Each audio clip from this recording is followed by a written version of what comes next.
Welcome to the second video in the series of habits. Today I will be focusing on fun and enrichment. They may seem like the exact same thing, or even really similar, and there is some overlap, but they are two different concepts.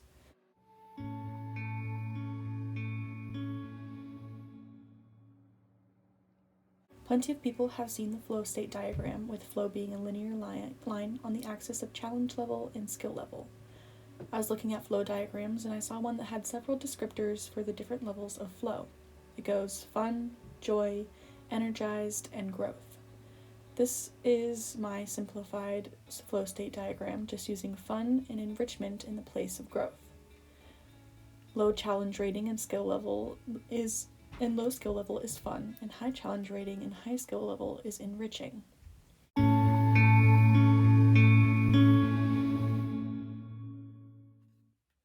I'm a bit more flexible with the fun category. I don't just include stuff that I'm not skilled at. I include easy things that I like, that I am good at, like reading brain candy books, like this cute book on cat haikus. While the flowchart is helpful in initially explaining the difference between reading a hard nonfiction book and an easier book, for example, it doesn't cover all of the categories of enrichment. Most of the research on enrichment is done on and for animals, specifically animals in zoos. Not to be all fake deep, but humans have essentially built a zoo around ourselves. We are just zoo animals in desperate need of enrichment. The 5 categories of enrichment that the Smithsonian National Zoo and Conservation Biology Institute gives are environment, cognitive, sensory, food, and toys. Even though these are meant for zoo animals, we can still apply them to humans.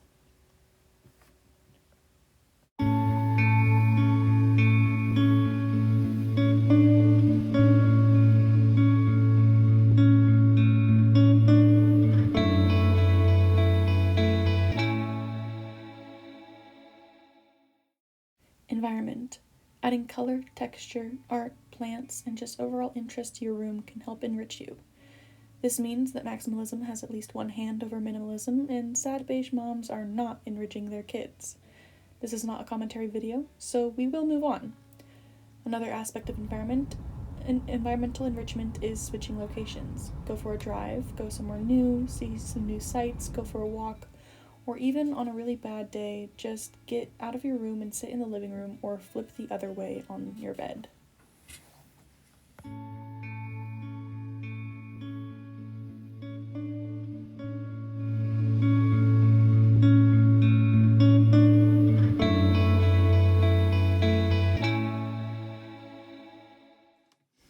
Cognitive, exercising your mind. This is usually what would be on the flow state chart. High challenge and high skill leads to cognitive enrichment. So reading a challenging book, like the one I was reading at the beginning of this video. Side note, it's a very interesting nonfiction book about 3rd or 4th generation Japanese Brazilians moving back to Japan for work and converting to Pentecostalism. Anyways, that's besides the point. Cognitive can include reading, puzzles, art, anything that makes you think a little bit. A good discussion can be cognitive enrichment, or even just rearranging your room can work your brain in different ways, improving on brain pathways. Here I am doing some quick little sketches. It's pretty enriching to get back with pencil and paper because I have mainly been drawing on my iPad since I received it as a Christmas present this year.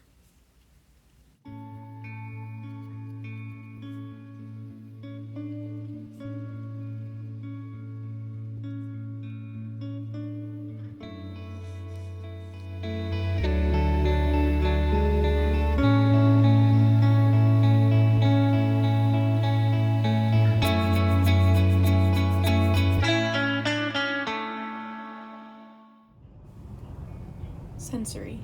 This includes the 5 main senses: sight, sound, smell, taste, and touch. Sight. Watch something visually appealing or go to an art museum. Also covers environment and cognitive. Sound. Listen to a new song or a genre of music, or even just sit in a park and see what you can hear.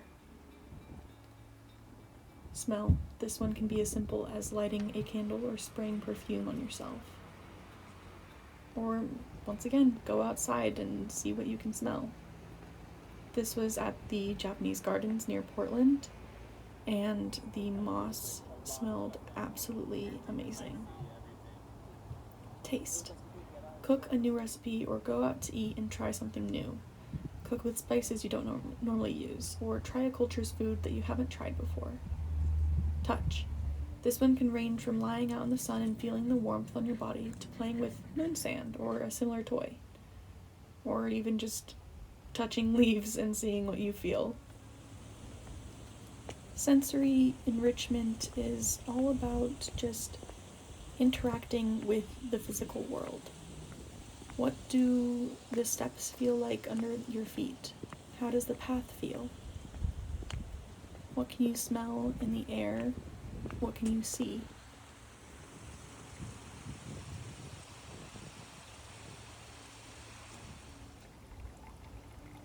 What can you hear?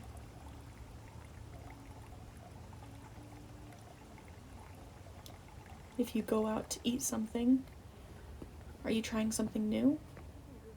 Is it interesting, enriching, vibrant, full of flavor and different, even textures in your mouth? Sensory enrichment is probably one of my favorite types of enrichment. It's so easy to do because it's just like different types of meditation. Meditation is not just sitting on the floor or another uncomfortable surface with your eyes closed and your back straight, trying not to think of anything at all.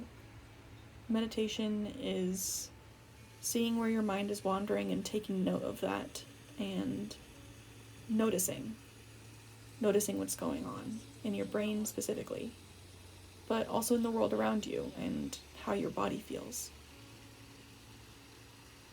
There are different types of meditation. So don't think that you just have to, again, sit in an uncomfortable position. You can walk around. You can do food meditation or sound meditation. I haven't done an extensive amount of research on meditation, but I have read a couple books.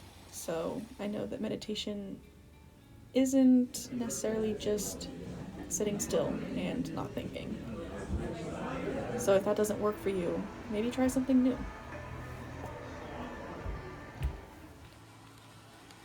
Even something as simple as just potting plants and feeling the dirt in your hands and just being quiet and being alone with your thoughts, that can be a type of meditation. So try it out.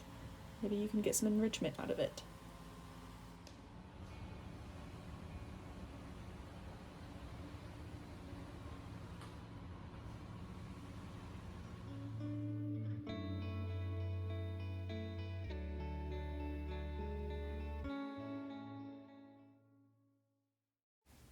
Food.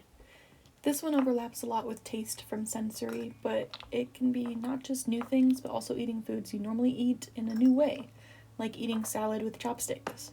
Engaging in food meditation, where you eat one raisin, for example, and spend an entire minute just enjoying that raisin. How does it feel in your mouth? The taste, even the smell. You can do food meditation with any food. I also include the act of cooking in this category, which also overlaps with cognitive. Are you starting to see just how much overlap there can be in enrichment? Cook or bake a new recipe, or even make a fun drink. Here I am using some homemade cold brew to try to make a rosed iced latte. It was an experiment, to say the least. And unfortunately, some experiments are failures.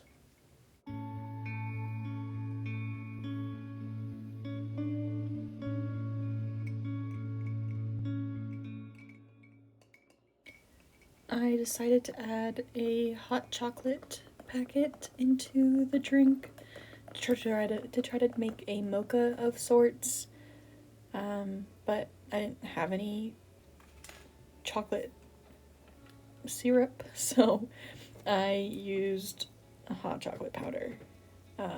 It did not mix very well, as you can see here. I'm struggling quite a bit.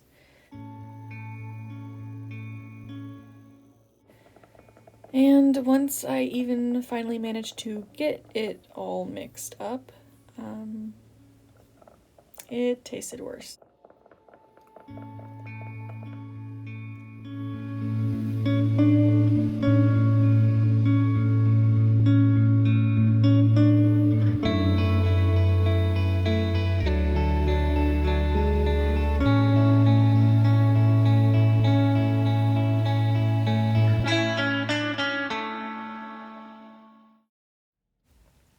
Toys or playing? This is the last one. It's relatively simple. Just let your inner child take over and play. Play with Legos, play with moon sand, jump rope, play volleyball, run around with your friends and spray each other with water guns, play tag. This one can range from low energy to high energy, though I recommend shooting for one of each. I've already told you some examples, but I would like to go through what each of these categories look like for me so you get a better idea. I have yet another Notion board, this time for enrichment specifically. I have daily, weekly, and monthly enrichment, although they all have the same categories. I update the board based on how much enrichment I believe I got from whatever activity I did. Each category has several examples. For daily environments, I have to go on a walk or a drive or go to the park, study in the library or in a friend's room, or even just lay the other way on my bed. These are things that I'm capable of doing every day, though I choose just one. Cognitive has puzzles, rearrange art, go for a color walk, watch something in a different language with no subtitles, or do art. Sensory has a few like go swimming, sound meditate, and look at some new art. Food has food meditation and new recipes. Toys has playing with my cat, kinetic sand, and improv with friends. The level of difficulty increases for each enrichment I want to do once a week, and it increases once again for enrichment I want to do once a month. I have a similar Notion board for things to do for fun. It is a similar setup with daily, weekly, and monthly, though it's not as intensive as enrichment because there's probably as many types of fun as enrichment, but they're not as distinctive of categories as enrichment is.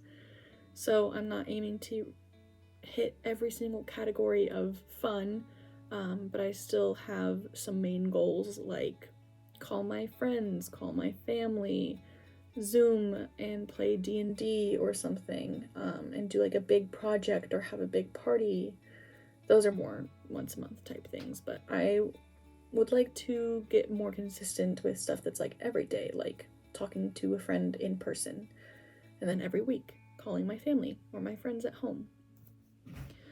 I think that both fun and enrichment are important because you need comfort, interest, and engagement to grow. And my goal is not to check every box or complete every task. My goal is just to make every day, every week, every month just a little bit more fun, a little bit more interesting, and a little bit more adventurous. So, thank you once again for coming along with me on this journey. I know that this area of my life doesn't have as much that needs to get done work-wise, but even still, thank you for coming along with me while I kind of organized my thoughts and had to explain myself over a concept that I had in my brain that I didn't know how to verbalize out loud. So, once again, thank you for being my dumping ground of ideas and thoughts. So, yeah, thanks for watching. Once again, I have 2 truths and a lie written down. I have a brother, I have 3 sisters, and my mom is my biggest role model. So, which one is it? Thank you once again for watching. Thank you so much. Please like and subscribe. Comment down below which one you think the lie is. And have a very, very, very lovely day. Goodbye.